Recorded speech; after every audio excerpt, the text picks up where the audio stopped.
So financial planning అనేసరికి చాలా మందికి ఫస్ట్ పిల్లల యొక్క ఫ్యూచర్ ప్లానింగ్ గురించి ఆలోచిస్తారు కదా. మరి పిల్లలకి సంబంధించి ఫినాన్షియల్ ప్లానింగ్ కి ఎలాంటి స్కీమ్స్ ఉన్నాయంటారు?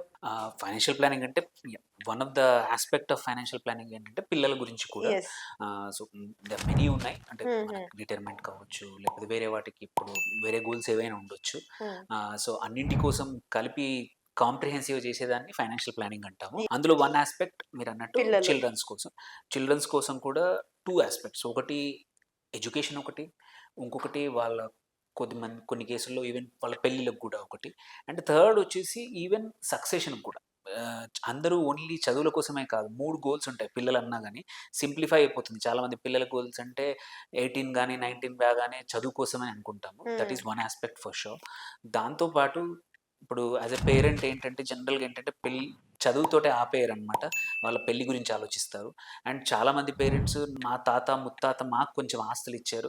ఐ షుడ్ ఆల్సో మేము కూడా మా వాళ్ళకి కొంచెం ఇవ్వాలి. వారసత్వంగా ఏదైనా ఆస్తులు ఇవ్వాలనుంటుంది. హ్మ్. అదే సక్సెషన్ ప్లానింగ్ అంటాం. సో, అంటే జనరల్‌గా ఒక చిన్నగా సింప్లిఫై చేస్తారు. బట్ యాక్చువల్లీ చిల్డ్రన్స్ అంటే 3 యాస్పెక్ట్స్ ఉన్నాయి. హుహు. ఇందులో 3 యాస్పెక్ట్స్‌కి కూడా ఇంపార్టెంట్ ఏందంటే చిల్డ్రన్ కోసం ఫైనాన్షియల్ ప్లానింగ్ చేసినప్పుడు ఎప్పుడు స్టార్ట్ చేస్తున్నారనేది వెరీ ఇంపార్టెంట్ అనమాట.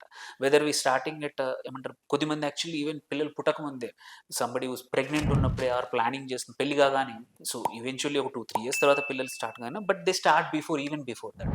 So at what part of the time దాన్ని బట్టి ఏంటంటే అర్లీ ఒక జనరల్‌గా ఫైనాన్షియల్ ప్లానింగ్‌లో ఏంటంటే మీరు ఎంత తొందరగా మొదలుపెడితే అంత తక్కువ అమౌంట్‌తో స్టార్ట్ చేయొచ్చు.